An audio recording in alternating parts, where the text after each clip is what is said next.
il n'y a aucun autre nom qui a été donné parmi les hommes par lesquels ils doivent être sauvés. C'est ton nom, Seigneur Dieu, qui sauve, le Dieu de notre salut.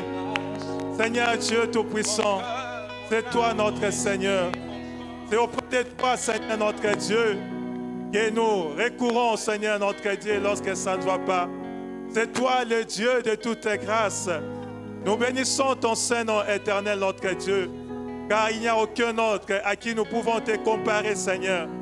Tu es Dieu, tu es puissant, alléluia. Tu es, Seigneur, sensible au cri de ceux qui t'invoquent, éternel, notre Dieu, car il est écrit dans ta parole, quiconque invoquera le nom du Seigneur sera sauvé. Sois béni, Seigneur, notre Dieu. Sois loué. Seigneur, ce matin encore, notre Dieu, nous sommes venus devant toi, éternel, notre Dieu, pour nous ressourcer, ô Dieu Tout-Puissant. Nous voulons, Seigneur, notre Dieu, alléluia, t'écouter, nous parler, Seigneur Dieu. Bénis ces instants, Seigneur Dieu. Viens au secours de notre faiblesse, notre Dieu. Utilise-nous comme un simple instrument pour véhiculer ta pensée, Seigneur, notre Dieu. Que, Seigneur, l'honneur, la gloire ne reviennent qu'à toi seul. Au nom de Jésus. Amen. Oui, shalom, bien-aimés dans le Seigneur. Oui, et nous disons aussi shalom à vous qui nous suivez à la RTP, radio et télévision, et vous tous qui suivez au travers de l'Internet. Que Dieu vous bénisse. Nous rendons grâce à notre Dieu qui a permis à ce que nous soyons comptés parmi les vivants. Et nous profitons aussi de cette occasion pour dire merci à notre Père spirituel qui nous a accordé la grâce de pouvoir apporter la parole ce matin. Que Dieu vous bénisse. Et merci aussi à vous qui nous suivez, vous qui avez disposé votre temps pour écouter la parole de Dieu. Nous allons sans plus tarder ouvrir nos Bibles dans le livre des Actes des Apôtres au chapitre 27. Chapitre 27, Actes des Apôtres. Nous allons commencer du premier. En réalité, on devait lire tous les chapitres. Mais nous allons prendre les 15 premiers versets et au fil de notre développement, nous allons toucher d'autres versets. Nous lisons au nom de Jésus. Lorsqu'il fut décidé que nous nous embarquerions pour l'Italie, on remit Paul et quelques autres prisonniers à un centenier de la cohorte Auguste, nommé Julius. Nous montâmes sur un navire d'Adramite qui devait côtoyer l'Asie et nous partîmes, ayant avec nous Aristarque, Macédonien de Thessalonique. Les jours suivants, nous abordâmes à Sidon, et Julius, qui traitait Paul avec bienveillance, lui permit d'aller chez ses amis et de recevoir leurs soins. Partis de là, nous longeâmes l'île de Chypre parce que le vent était contraire. Après avoir traversé la mer qui baigne la Cilicie et la Pamphylie, nous arrivâmes à Myra en Lycie. Et là, le centenier ayant trouvé un navire d'Alexandrie qui allait en Italie, nous y fit monter. Pendant plusieurs jours, nous naviguâmes lentement et ce ne fut pas sans difficulté que nous atteignîmes la hauteur des Cnides, où le vent ne nous permit pas d'aborder. Nous passâmes au-dessous de l'île de Crète, du côté de Salmone. Verset 8.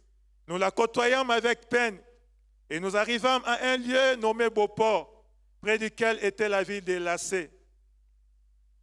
Un temps assez long s'était écoulé et la navigation devenait dangereuse, car l'époque même du jeûne était déjà passée. C'est pourquoi Paul avertit les autres en disant, « Ô homme, je vois que la navigation ne se fera pas sans péril et sans beaucoup de dommages, non seulement pour la cargaison et pour le navire, mais encore pour nos personnes. » Le centenier écouta le pilote et le patron du navire plutôt que les paroles de Paul. Et comme le port n'était pas bon pour hiverner, la plupart furent d'avis de le quitter pour tâcher d'atteindre Phoenix, port de Crète, qui regarde le sud-ouest et le nord-ouest, afin d'y passer l'hiver. Verset 13.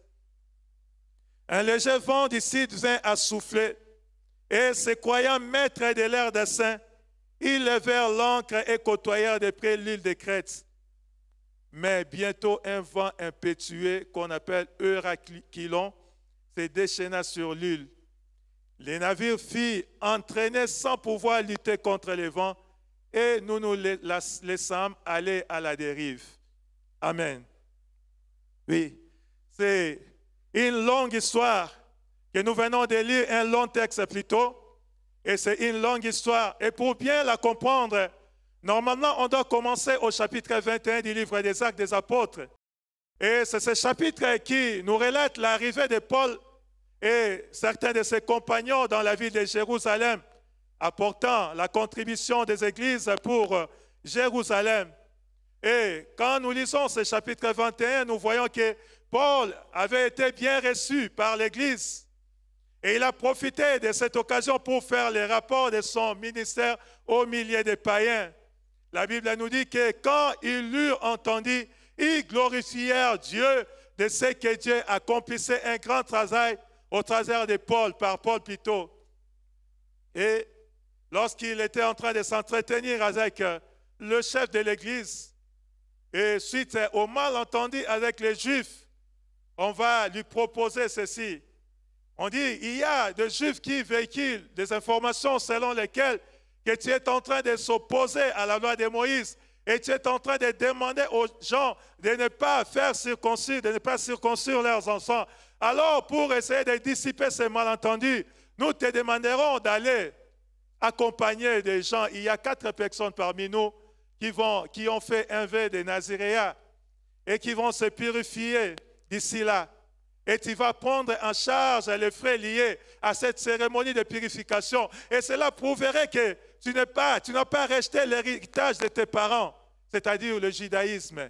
Et c'est ce qu'on va lui dire. Et vers la fin de cette cérémonie de purification, Paul s'est retrouvé au temple avec les 4 personnes qui devaient clôturer leur cérémonie de Naziréa. Et les Juifs qui étaient venus d'Éphèse ont vu Paul au temple. Et c'est alors qu'ils ont soulevé la foule en accusant Paul d'avoir profané le temple en faisant entrer les païens au temple et prêcher contre la loi, le peuple juif et contre le temple. C'était des accusations graves. Parce qu'à cette époque, les Romains avaient permis aux Juifs de pouvoir tuer tout celui qui pouvait profaner le temple. C'était permis par les Romains.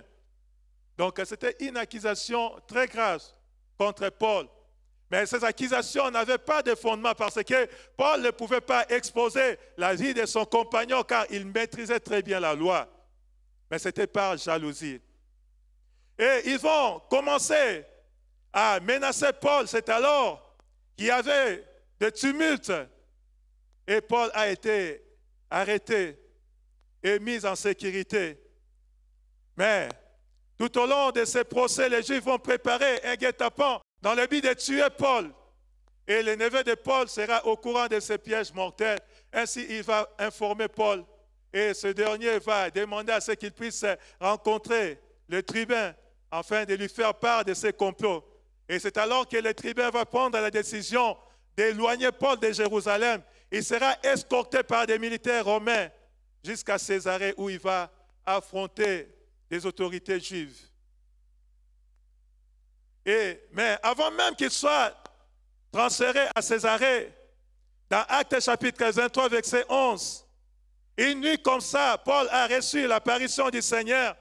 La Bible dit, la nuit suivante, le Seigneur a apparu à Paul et dit, prends courage, car de même que tu as rendu témoignage de moi dans Jérusalem, il faut aussi que tu rendes témoignage dans Rome. Dieu va apparaître à Paul pour lui donner cette assurance, pour confirmer que Paul va arriver à Rome. De même qu'il a rendu témoignage à Jérusalem, il arrivera aussi à Rome pour rendre témoignage de Dieu. Et après qu'il ait comparu devant les gouverneurs et d'autres autorités romaines, Paul demandera à ce qu'il comparaisse devant César. Dans Acte 26, des 30 au 31, la Bible dit, le roi, le gouverneur, Bérénice et tous ceux qui étaient assis avec eux se levèrent. Et se retirant, ils se disaient les uns aux autres, cet homme n'a rien fait qui mérite la mort ou la prison. Et Agrippe a dit à Festus, cet homme pouvait être relâché s'il n'en eût pas appelé à César. Et lorsque la décision de partir pour l'Italie fut prise, on a remis Paul et quelques autres prisonniers à un centenier romain qui était nommé Julius. Il devait partir en Italie selon la révélation qu'il a reçue de la part de Dieu. Et selon aussi sa demande, il a adressé la demande de comparaître devant César. Et au verset 5 du chapitre 27 que nous avons lu, la Bible dit, après avoir traversé la mer qui baigne la Cilicie et la Pamphylie, nous arrivâmes à Myra et en Lucie plutôt. Et là, le centenier ayant trouvé un navire d'Alexandrie qui allait en Italie, nous y fit monter. Pendant plusieurs jours, nous naviguâmes lentement et ce ne fut pas sans difficulté que nous atteignîmes la hauteur de Cnide où le vent ne nous permit pas d'aborder. Nous passâmes au-dessous de l'île de Crète du côté de Salmone. Donc, en quittant déjà Césarée, il y avait des difficultés dans la navigation.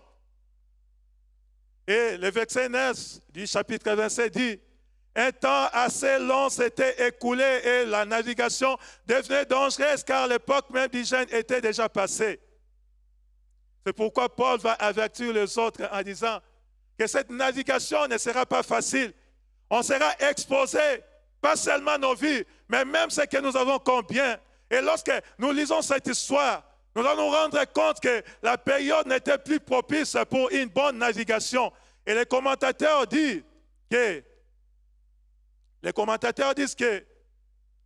à la haute mer, la navigation à la haute mer à cette période-là était dangereuse.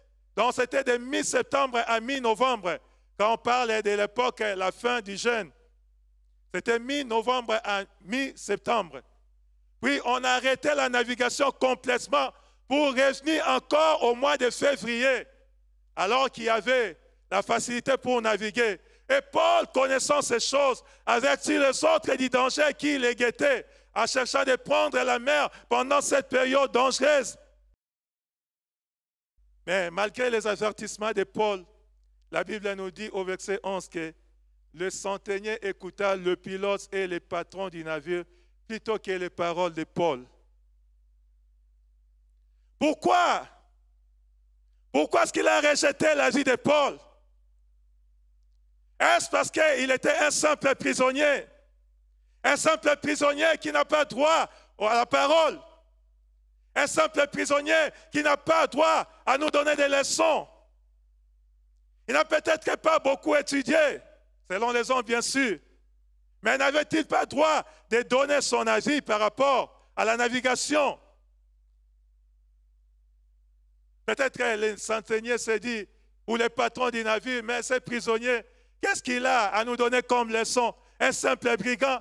Est-ce qu'il a étudié la navigation? Entre les avis du pilote et du patron du navire et celui d'un simple prisonnier, lesquels des avis devons-nous prendre en considération? Bien-aimés dans le Seigneur, ceci doit nous enseigner. Nous devons comprendre que des fois Dieu passe par des personnes non qualifiées selon les hommes pour nous aider sur la route de notre destinée. Il n'est pas nécessairement obligé de passer par ceux qui sont qualifiés selon les hommes.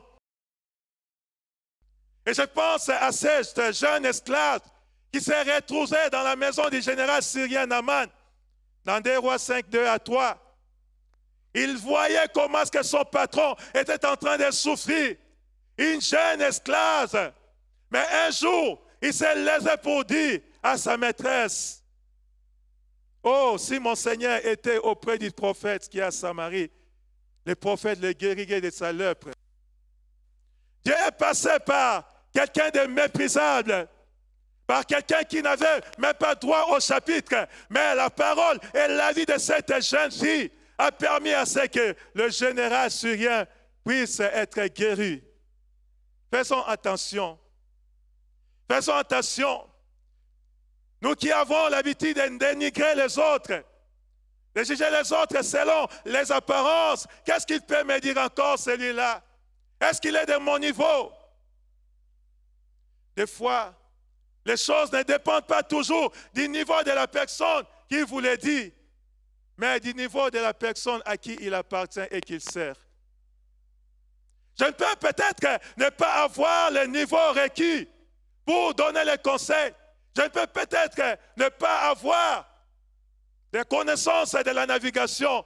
Mais j'appartiens à quelqu'un qui maîtrise les temps, les circonstances. Cette personne-là m'a dit, ne naviguez pas pendant cette période, vous risquez d'exposer votre vie. C'est pourquoi 1 Corinthiens 1, 28, la Bible dit, et Dieu a choisi les choses viles du monde et celles qu'on méprise, celles qui ne sont point, pour réduire à néant celles qui sont. Il passe souvent par des choses méprisables, par des personnes qu'on peut négliger, qu'on peut rejeter, dont les avis peuvent être facilement rejetés. Mais si tu es sensible, tu peux écouter l'avis de cette personne qui n'est pas expert en la matière, mais Dieu peut passer par lui. Oui, le centenier a refusé, il a opté, il a choisi plutôt l'avis du pilote, celui qui maîtrisait la navigation, et du patron du navire. Je pense encore à ce jour où Christ avait réquisitionné la barque de Simon-Pierre. La Bible nous dit qu'il les avait trouvés en train de laver le filet après avoir travaillé toute la nuit pour ne rien prendre. Ils étaient là, découragés, en train de laver le filet. Mais Christ demande à ce qu'on lui donne la barque. Il monte à la barque, il prêche. Et à la fin, c'était la journée. Il demande à Simon-Pierre, jetez le filet. Avance en plein eau et jetez vos filets pour pêcher. Simon pouvait peut-être dire, mais qu'est-ce qui ne va pas? On t'a donné la barque, tu prêches seulement, c'est tout. Hein? Toi, tu as déjà vu les gens pêcher la journée. On pêche la nuit. Et toute la nuit, nous avons pêché, nous n'avons rien pris.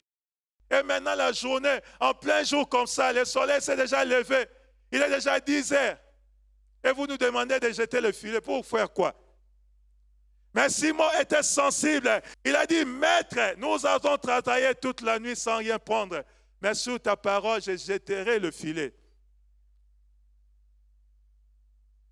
Sur ta parole, la réalité est là, que nous n'avons rien pris. Nous avons travaillé toute la nuit sans rien prendre. Mais sur ta parole, tu n'es pas expert à la matière de la pêche, certes, mais ta parole peut faire à ce que tu as déclaré s'accomplisse dans ma vie. Amen.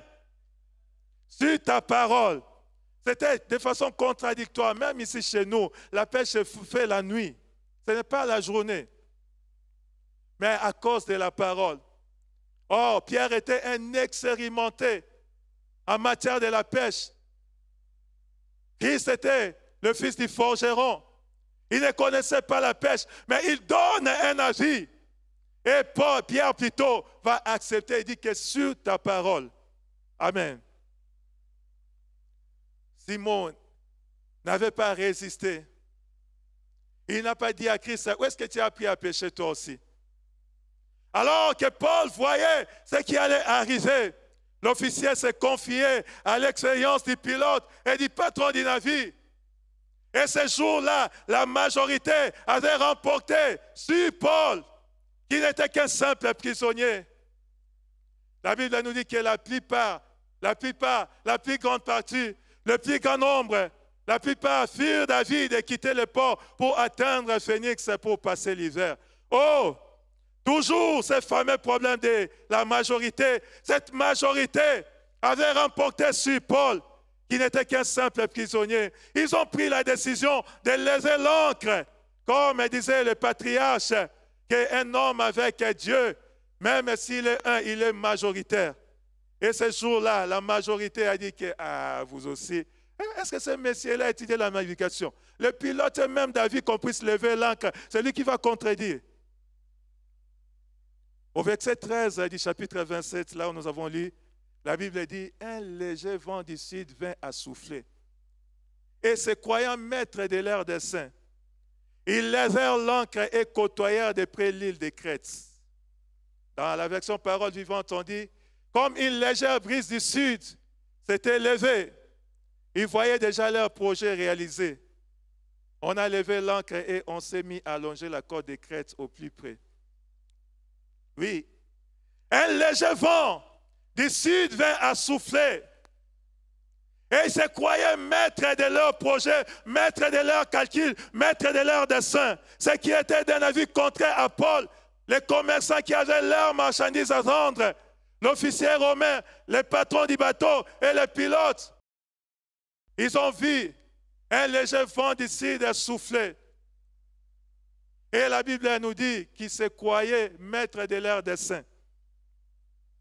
Ils voyaient déjà leurs projets se réaliser. Ils faisaient des calculs sur des choses qu'ils allaient réaliser en Italie. Il dit que j'ai amené 100 sacs de bunga. Et avec la crise, je vais spéculer. Et je vais mettre à 80 000. J'aurai autant de millions de francs. Et ils étaient là en train de faire les calculs. Ils ont dit, levez l'ancre, qu'on parte et qu'on quitte le port. Et c'est ce qui est arrivé. Un léger vent. Les conditions étaient propices pour la navigation. Ils ont dit, ah, vous voyez, les pilotes avaient raison. Vous suivez il y a d'autres personnes qui n'ont aucune expérience en la matière, mais ils veulent seulement parler. Vous voyez, qu'on aille en Italie, qu'on aille couler nos farines. Ils voyaient déjà leur projet se réaliser. Ils se faisaient des illusions. Ils faisaient des calculs, je vais vendre autant et je vais acheter le poisson, je vais acheter le bitoyo et puis je vais revenir encore pour revendre. Je vais vendre autant de sacs de farine. Ensuite, je vais acheter telle ou telle histoire. Oui, je vais faire Dubaï au mois de mars dans le cadre de mes affaires. Après ce voyage, j'irai faire mon check-up à Lausanne au mois d'avril. Et au mois de juin, j'irai en Chine pour acheter les histoires de mon chantier. Et puis, COVID-19 et Yakate Eye. La suspension des vols et la fermeture des frontières furent décidées. Oh homme, tu es limité. Tu dois apprendre à dépendre de Dieu. Tu n'es pas maître de ton souffle de vie. Tu ne contrôles ni le temps, ni les circonstances. Apprends à t'appuyer sur le Seigneur. N'est-ce pas que Jacques 4, 13 à 14 dit, à vous maintenant qui dites, aujourd'hui ou demain, nous irons dans telle ville, nous y passerons une année, nous trafiquerons et nous gagnerons. Vous qui ne savez pas ce qui arrivera demain, car qu'est-ce que votre vie? Vous êtes une vapeur qui paraît pour un peu de temps et qui ensuite disparaît. On n'est que des simples vapeurs qui peuvent paraître pour un temps et disparaître. Nous devons dépendre totalement de notre Dieu.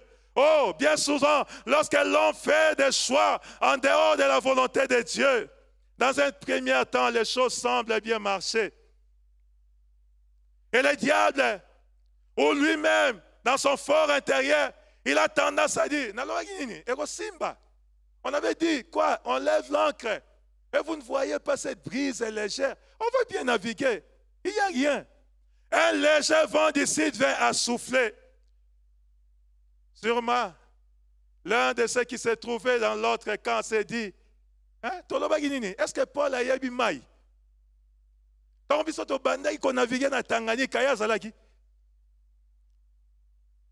Ils levèrent l'ancre.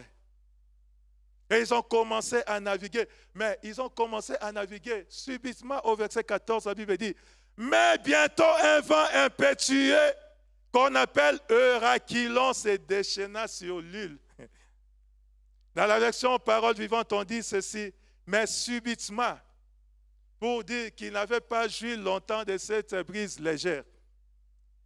Eurachylon, c'est un vent de tempête sort et dangereux qui était redouté par les marins de la Méditerranée. On dit que c'était un vent redoutable. Et on ne souhaitait pas rencontrer ces vents-là par les marins de la Méditerranée. Et la Bible dit que les navires étaient maintenant balancés par ces vents violents. Ainsi, les navires étaient abandonnés au gré du vent et ne suivaient plus le cap initial. Ils étaient maintenant déviés de leur cap initial. Ils étaient maintenant dirigés là où ils ne voulaient pas. Ces vents-là étaient en train de balancer les navires. Et on dit qu'ils avaient tendance à se diriger vers la région de Syrte. Et les commentateurs disent que cette région-là, c'était une région dangereuse située au nord de l'Afrique. C'était une région redoutée pour ses eaux profondes et ses bancs de sable. Et on l'a considéré comme le cimetière des bateaux. Ils étaient amenés au gré d'Israël. Ils n'avaient plus le contrôle du navire. Les navires étaient violemment battus par la tempête, au point qu'ils étaient obligés de jeter la cargaison à la mer dans le but d'alléger les navires. Et ils ont même commencé à jeter les acres du navire, c'est-à-dire les objets qui servent à garnir un navire. Ils ont commencé à alléger, jetant la cargaison à la mer. La situation était devenue intenable. N'est-ce pas que Proverbe 16, 25 nous dit, telle voie paraît droite à un homme, mais son issue, c'est la voie de la mort. Il y avait une brise légère. Ils ont dit que ça va aller. Ils ont levé l'ancre et subitement, Héraculon est arrivé.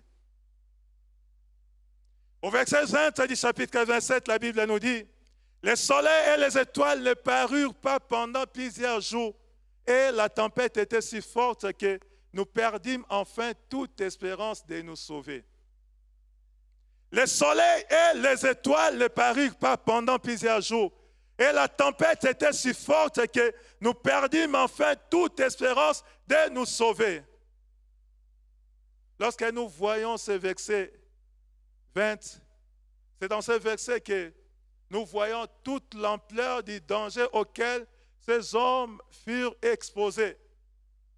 Plusieurs jours, vous ne voyez pas le soleil, tempête sur tempête.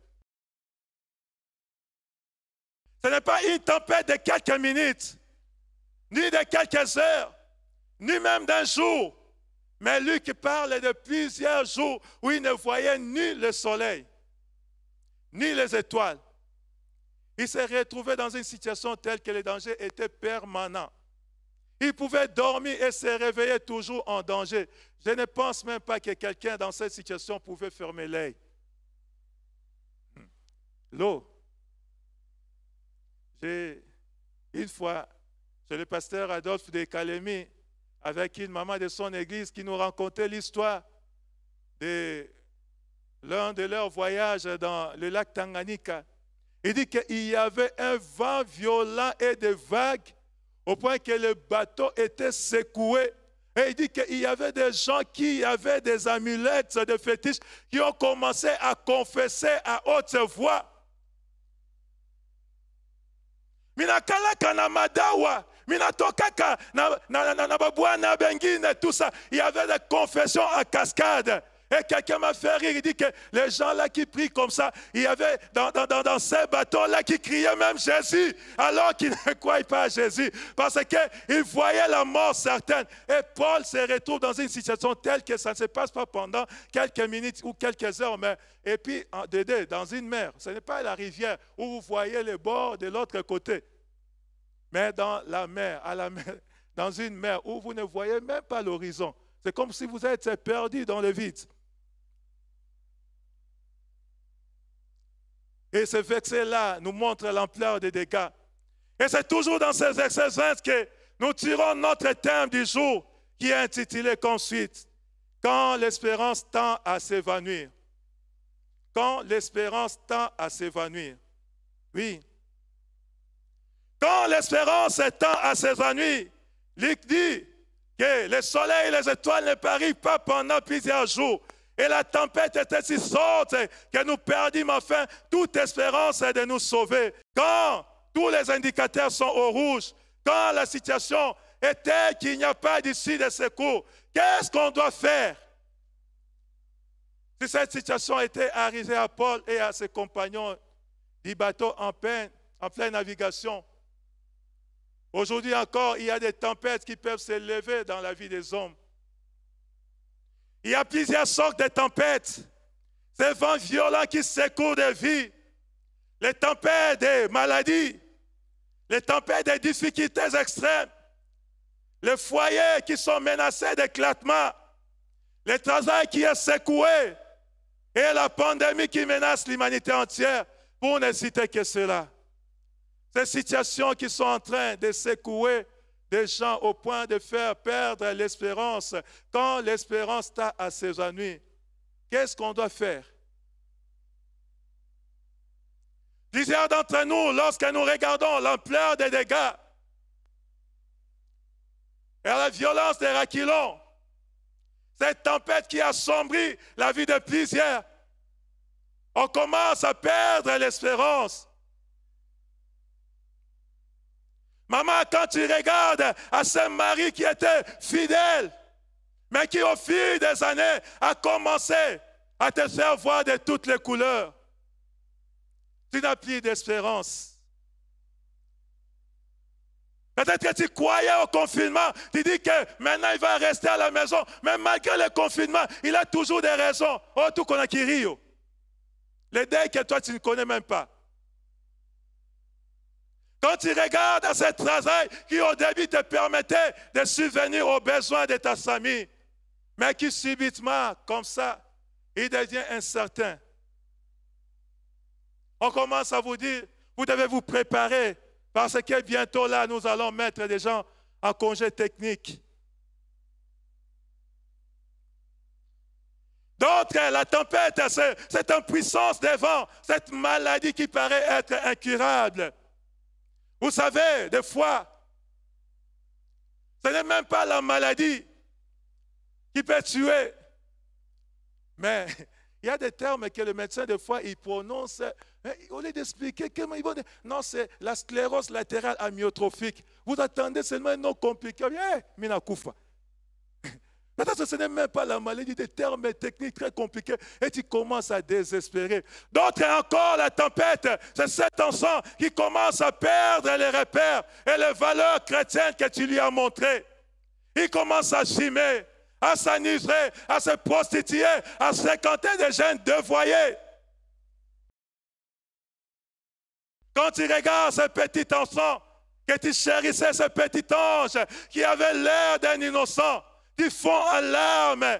Tu as comme impression qu'il est en train d'échapper de ton contrôle. Et tu te dis, qu'est-ce que je dois faire? Plusieurs tempêtes, que dit de cette pandémie qui menace l'humanité actuellement?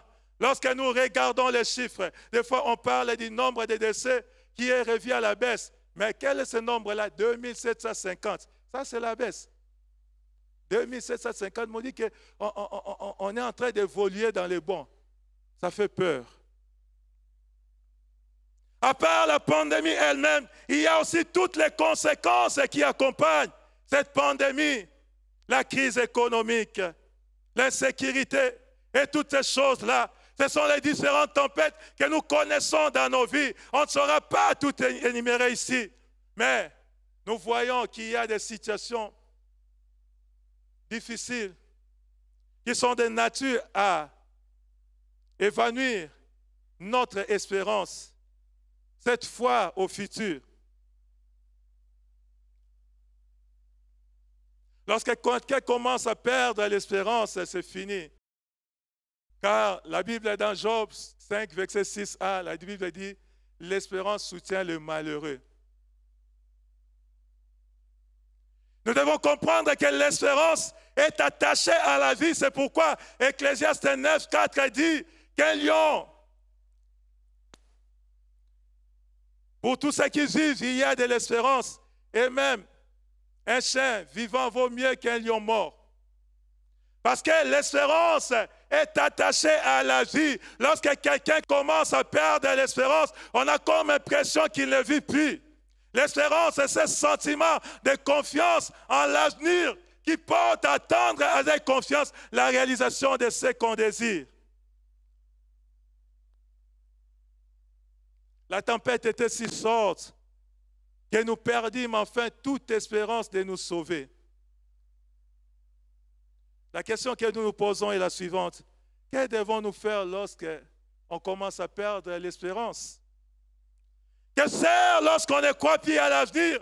Que faire lorsque les indicateurs sont au rouge? Que faire lorsqu'on commence à s'avouer vaincu?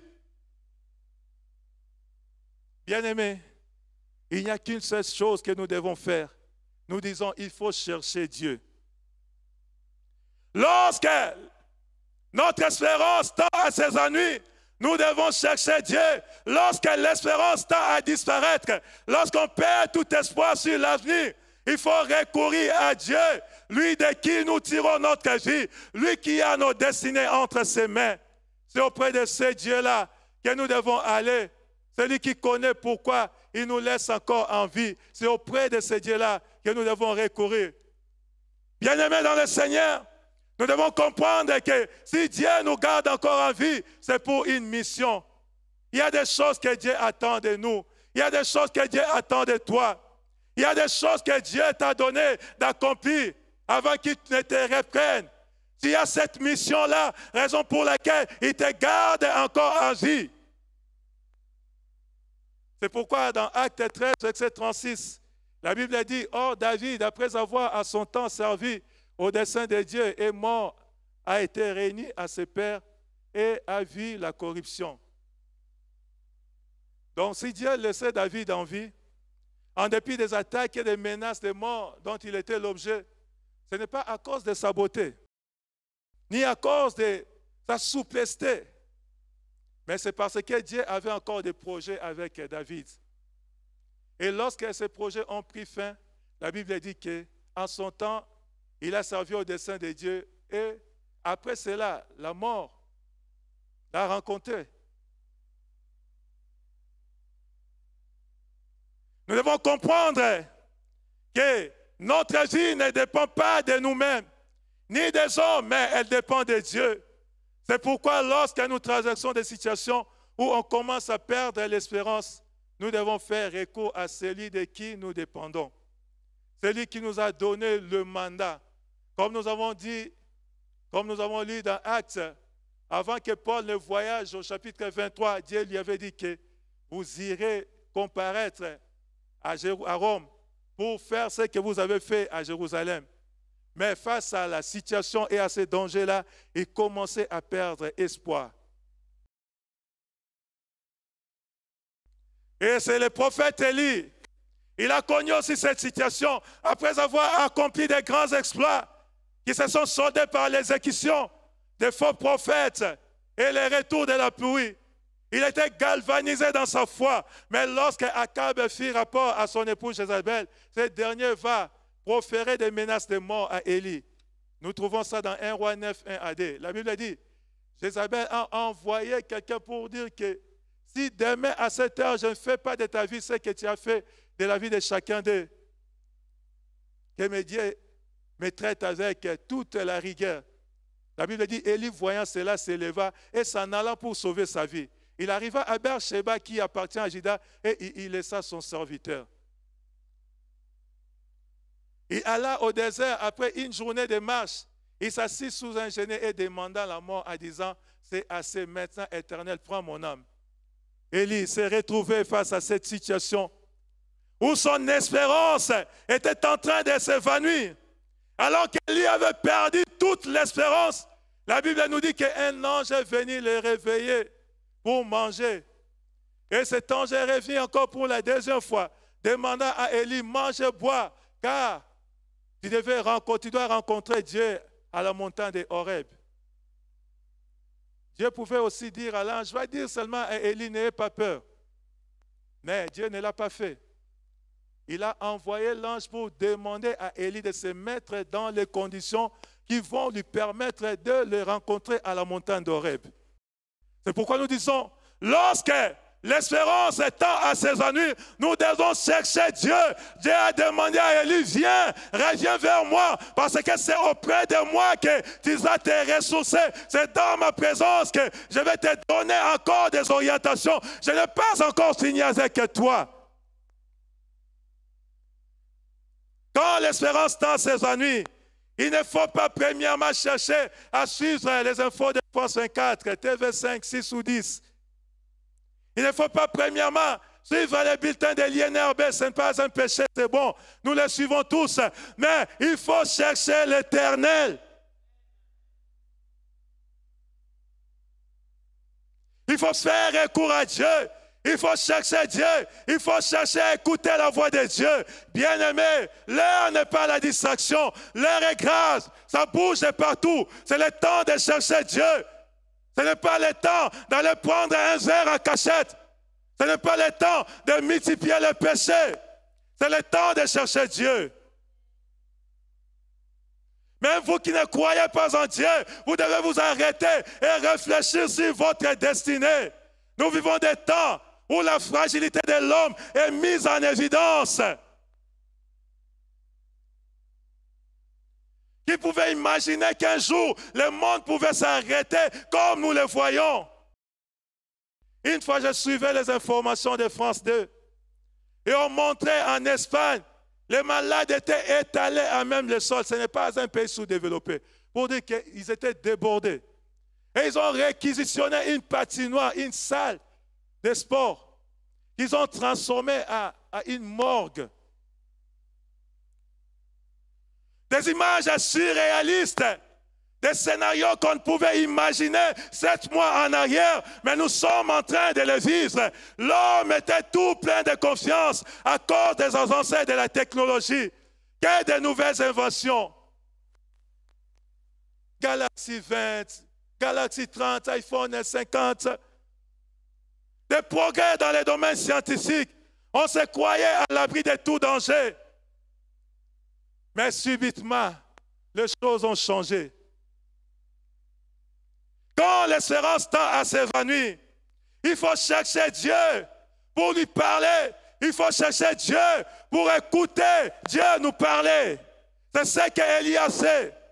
Après avoir mangé, il continua sa marche jusqu'à la montagne de Dieu, la montagne de Horeb. C'est dans cette montagne que Dieu lui donnera des instructions pour la suite de sa mission.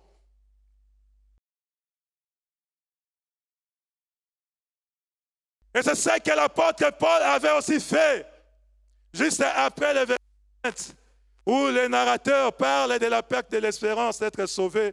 Au verset 21, Luc ajoute qu'il n'avait pas mangé depuis longtemps.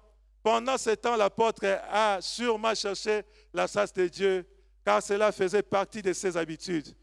Dans 2 Corinthiens 1, 8 à 9, Paul, en train de parler aux Corinthiens des combats qu'il avait connus en Asie, 2 Corinthiens 1, 8 à 9, il dit ceci. Nous ne voulons pas en effet vous laisser ignorer, frères, au sujet de la tribulation qui nous est survenue en Asie, que nous avons été excessivement accablés au-delà de nos forces, de telle sorte que nous désespérions même de conserver la vie. Et nous regardions comme certains notre arrêt de mort, afin de ne pas placer notre confiance en nous-mêmes, mais de la placer en Dieu qui ressuscite les morts. Il dit qu'on était tellement excessivement accablés, combattus au point que nous avons perdu toute espérance. Et on était en train de regarder comme certains notre arrêt de mort, afin que nous nous appuyions, non pas sur nous-mêmes, mais sur Dieu qui était capable de nous sauver de cette mort certaine. C'était dans les habitudes de Paul.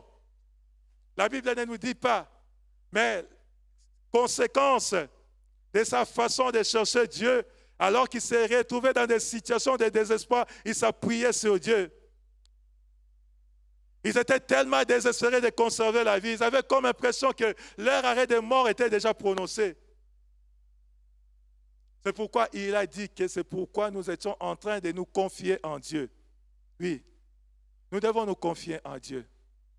Le monde montre son impuissance face à cette pandémie. Et que dire à toutes les situations que nous rencontrons, particulièrement maladie, le chômage, licenciement, toutes ces choses-là, nous devons aller chercher Dieu. Vous savez, des fois Dieu permet certaines situations compliquées dans nos vies pour nous apprendre à placer toute notre confiance en lui. Des fois, lorsque les choses évoluent bien, on a même du mal à prier parce qu'on est sûr qu'avec un petit bobo, je vais aller me faire soigner au sud, en France. D'autres disent même, je bouge pour des semaines, je dois voir mon médecin aux cliniques Saint-Michel de Clermont-Ferrand pour les check-up. Ce n'est pas un péché. Mais vous savez, dans ces endroits, la médecine est tellement développée que vous risquez de ne même pas prier parce que vous êtes sûr que ça ira. Quand vous entrez seulement, vous voyez la structure, Même la façon dont l'hôpital se présente, c'est comme si vous êtes déjà guéri. Mais maintenant, Dieu permet à ce que vous puissiez rester ici. Il n'y a que les hôpitaux de référence. Hey, il faut prier. Parce que quand vous y allez, vous ne savez pas est-ce que c'est la maladie qui va me tuer ou c'est la situation sanitaire, les conditions. Il faut prier. Des fois, Dieu permet des situations compliquées afin que nous puissions placer toute notre confiance. Lorsque vous entrez dans cet hôpital de référence, vous chandabalisez parce que vous savez que votre destinée n'est plus entre les mains de ces médecins, mais entre les mains de Dieu. Mais à Clermont-Ferrand, vous entrez avec toutes les assurances possibles. Vous n'avez même pas les inquiétudes pour dire au pasteur, priez pour moi. Mais à l'hôpital de référence, vous allez envoyer les sujets de prière. Paul, dans des situations où sa foi était soumise à rude épreuve, il avait appris à se confier en Dieu. Après qu'il ait cherché la grâce de Dieu, il va se lever au milieu du navire et dire ceci, maintenant je vous exhorte à prendre courage, car dans la présence de Dieu, il a reçu toutes les assurances dont il avait besoin. Il se lève après plusieurs jours. Maintenant, je vous exhorte à prendre courage, car aucun de vous ne périra. Il n'y aura de perte que celle du navire, avec toutes les précisions chirurgicales, comme disent les jeunes prophètes. Un ange de Dieu à qui j'appartiens et que je sers m'est apparu cette nuit et m'a dit, Paul, ne crains point. Il faut que tu comparaisses devant César. Et voici, Dieu t'a donné tous ceux qui naviguent avec toi. C'est pourquoi, ô homme, rassurez-vous, car j'ai cette confiance en Dieu, qu'il en sera comme il m'a été dit. Dans la présence de Dieu, on reçoit la parole de Dieu. Dans la présence de Dieu, on est réconforté.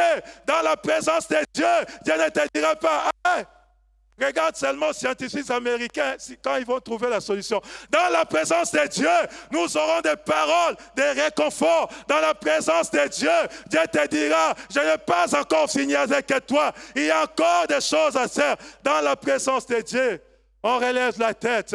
Dans la présence de Dieu, Dieu peut te dire, ne regarde pas au découchement de ses maris. Oh, j'ai sagi entre mes mains. Un jour ou l'autre, elle continue à prier. Il va se convertir. Dans la présence de Dieu, Dieu te dira, n'ayez pas peur, ne pleure pas. Même en plein confinement, je peux te donner un autre travail, comme le frère qui a témoigné.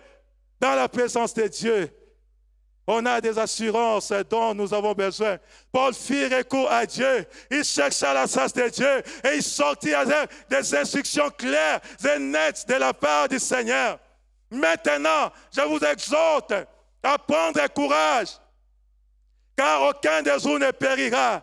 Dieu lui donne toutes les assurances possibles. Il lui dit, n'aie pas peur, le match n'est pas encore fini. Il y a un temps additionnel pour toi. Oh, ce matin, j'aimerais rassurer un bien-aimé qui commence à sombrer dans le désespoir que son match n'est pas encore à la fin. Même s'il a comme impression que ça sent la fin, mais il y a encore le temps additionnel que Dieu a réservé. Alléluia. Le roi Ézéchias avait connu aussi cette situation dans 2 Rois 20, nous n'allons pas lire, où le prophète est venu pour lui dire, avec cette maladie, commence à prendre toutes les dispositions possibles parce que tu vas mourir. Mais Ézéchias, dans 2 Rois 20, verset 3, la Bible dit, Ézéchias tourna son visage contre le mur et fit cette prière à l'Éternel. Il a recouru à l'Éternel pendant que l'espérance était en train de sombrer. Il n'a pas commencé à parler. Il a recouru à l'Éternel, comme Élie et comme Paul.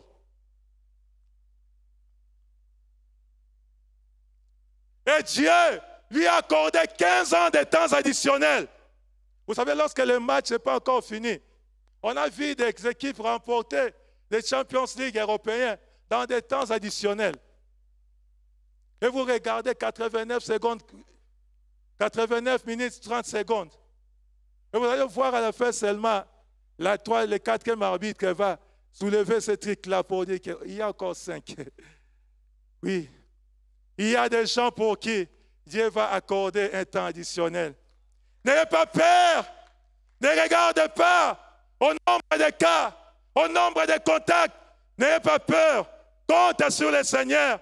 Prends toutes les mesures de barrière et prie au Seigneur. Pourquoi? Celui qui était désespéré s'est vu directement régaillardi. Pourquoi cette assurance?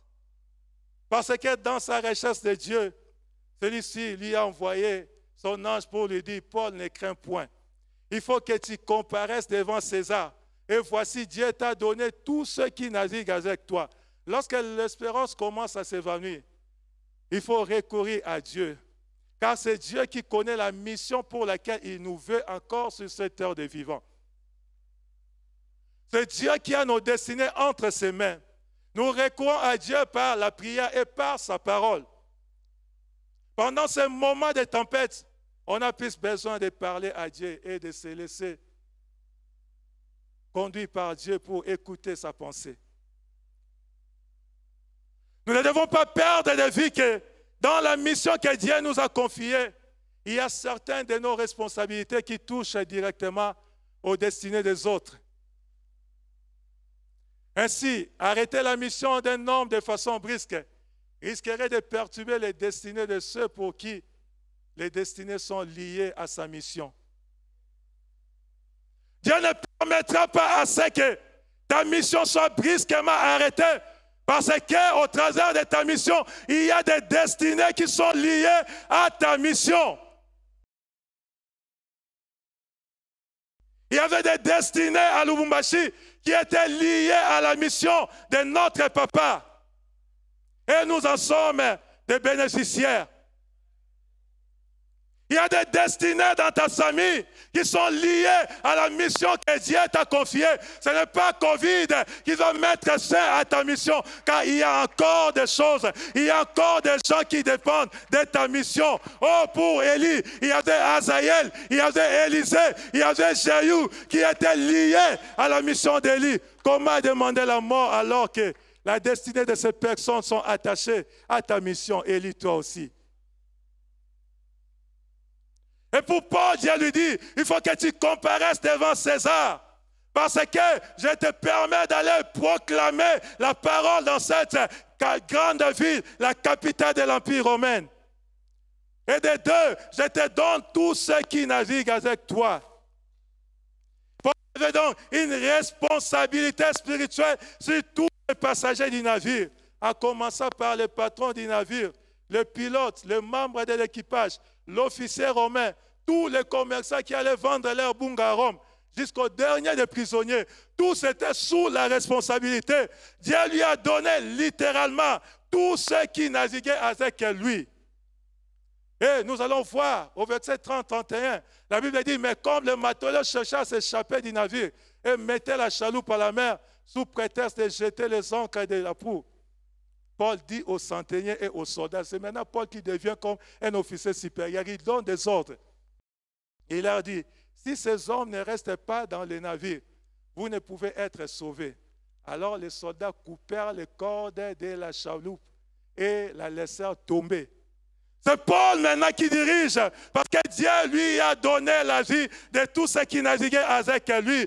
Paul est simple prisonnier, il prend maintenant la commande du navire, il donne des ordres à l'officier romain, des ordres qui sont observés et exécutés à la lettre.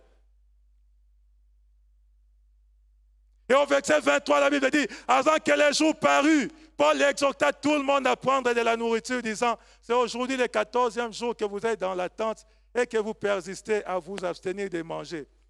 Je vous invite donc à prendre de la nourriture, car cela est nécessaire pour votre salut. Et il ne se perdra pas un cheveu de la tête d'aucun de vous. Ayant ainsi parlé, il prit du pain et après avoir rendu grâce à Dieu devant tous, il les rompit et se mit à manger. Et tous, reprenant courage, mangèrent aussi. Il a la vie de ces gens entre ses mains. Oh, Église de Dieu, c'est le temps pour toi de prendre la responsabilité spirituelle de cette nation. Au milieu de toutes les tempêtes que le Congo traverse, c'est à toi de chercher la face de Dieu, de recevoir les orientations sur ta mission, car la destinée des Pisia congolais est liée à toi. Bien-aimés dans le Seigneur, nous devons comprendre que c'est de notre responsabilité de relever la tête de plusieurs qui ont sombré dans le désespoir. Il y a ceux qui désespèrent parce qu'ils n'ont pas connu Jésus. Il faut leur parler de Jésus-Christ, qui est notre espérance. Il y a ceux qui désespèrent parce qu'ils n'ont pas seulement des arguments sur le plan biblique. Bien-aimé, lève-toi, parle de Jésus, organise des prières dans ta famille, organise des séances de prière, quelle que soit la façon dont les choses sont en train de bouger. Lève-toi, Église. Tu as la responsabilité. Tu as la responsabilité. À ta mission est attachée la destinée de plusieurs. Il y a ceux-là qui disent, on est fatigué, on ne sait plus quoi faire. Chaque jour, il y a scandale au niveau du pays, ceci, cela, l'insécurité. N'en parlons pas de tout ça. Laissez-vous prier. Dieu est capable de se lever et de faire taire cette tempête. Cherche la face de Dieu pendant ces moments de grande tempête, car tu as une mission pendant et après cette tempête, ou cette tempête, car il y en a plusieurs, quand l'espérance tend à s'évanouir, il faut chercher la face de Dieu. Nous cherchons Dieu dans la prière et nous le cherchons au travers de sa parole. C'est en se référant à Dieu qu'on sera sanctifié. C'est en recourant à Dieu qu'on aura des orientations et la source nécessaire pour continuer notre parcours. Dieu n'est pas encore arrivé à la fin. Dieu n'a pas encore fini avec quelqu'un. Mais tu dois avoir le courage d'aller chercher sa face pour qu'il te donne la force nécessaire afin de continuer ton parcours. La tempête passera certainement. Tu arriveras à Rome et tu parleras de la part de Dieu. Tu accompliras la mission pour laquelle Dieu t'a voulu à Rome. Mais cherche la face de Dieu. Ne désespère pas. J'aime le Seigneur. Vous allez voir que ce n'était pas la fin de la vie de Paul, mais quand nous lisons dans 2 Timothée 4, verset 6, plusieurs années après la libération même de ces premiers emprisonnements dont il est question dans les Actes 28, lorsque maintenant était arrivé son temps, il dit dans 2 Timothée 4, 6, « Car pour moi je sors déjà des libations et le moment de mon départ est approche plutôt. J'ai combattu le bon combat, j'ai achevé la course, j'ai gardé la foi. » Cette fois-là, il était sûr que c'était maintenant son temps de départ. Mais pendant la tempête, là, ce n'était pas son temps de départ. Dieu avait encore des choses à faire. Ésaïe 40, 28 à 31 dit, « Ne le sais-tu pas, ne l'as-tu pas appris? C'est le Dieu d'éternité, l'Éternel, qui a créé les extrémités de la terre. Il ne se fatigue point, il ne se lasse point. On ne peut sonder son intelligence. Il donne de la force à celui qui est fatigué et il augmente la vigueur de celui qui tombe en défaillance. Les adolescents se fatiguent et se lassent, et les jeunes hommes chancellent. Mais ceux qui se confient en l'Éternel renouvellent leur force. Ils prennent le vol comme les aigles. Ils courent et ne se lassent point. Ils marchent et ne se fatiguent point. » Quand l'espérance tend à s'évanouir, il faut chercher la face de l'Éternel. Baissons nos têtes. Nous allons prier. Vous qui me suivez à la maison, je ne sais quelle est votre situation. Vous êtes peut-être abattu au regard des réalités dans lesquelles vous passez. Vous ne savez plus quoi faire. Quelqu'un me disait, après l'ouverture des frontières, je vais tout faire pour quitter le pays. Non. Cherche l'Éternel. Cherche l'Éternel. Élevons nos voix et commençons à prier. Alléluia. Même si tu es en train de voir comme si tout est devenu sombre devant toi, crie vers le Seigneur. Alléluia.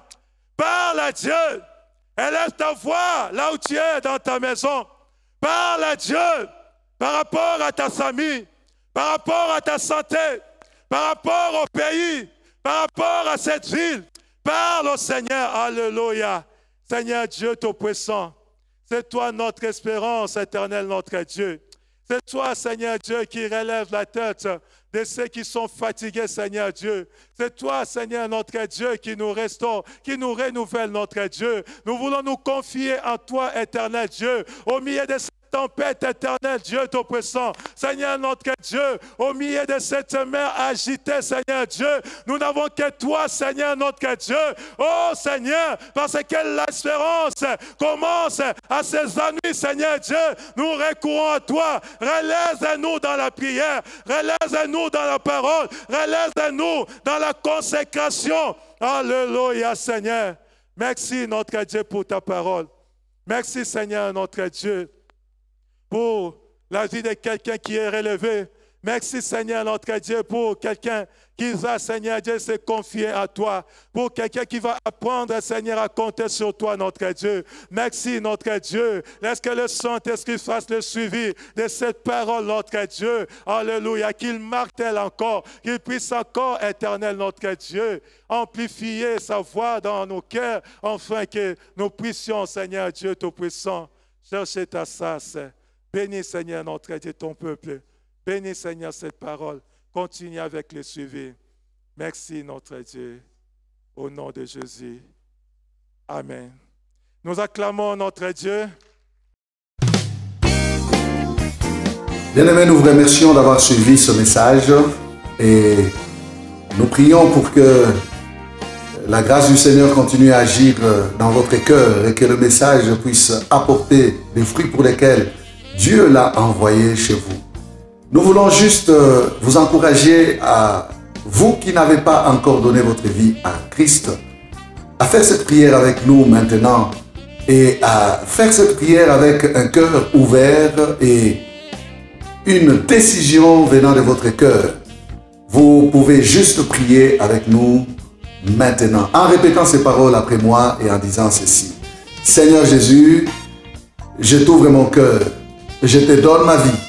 Sois mon Seigneur et mon Sauveur. Pardonne mes péchés, Seigneur. Inscris mon nom dans ton livre de vie. Je m'abandonne à toi. Que le Saint-Esprit m'aide à te suivre et à te servir. Merci pour la nouveauté de vie et merci pour, Seigneur, au Dieu de gloire, l'obéissance à ta parole que tu crées en moi. Parce que c'est toi qui crées le vouloir et le faire. Selon ton bon plaisir. Je te dis merci. Amen. Que Dieu vous bénisse parce que vous avez pris la décision de devenir chrétien et de vous engager à suivre Jésus et à les servir. Vous pouvez nous contacter au numéro qui apparaît à l'écran et nous serons toujours disposés à répondre à vos questions, à vos préoccupations. Nous sommes là pour vous servir et nous serons aussi heureux d'avoir un temps de prière avec vous dans nos installations 6 avenue Kasavubu, coin Sandoa, à l'église La Parole Éternelle, ici à Lumbashi. Que Dieu vous bénisse, que sa grâce et sa paix soient dans vos maisons. Au revoir, nous vous aimons.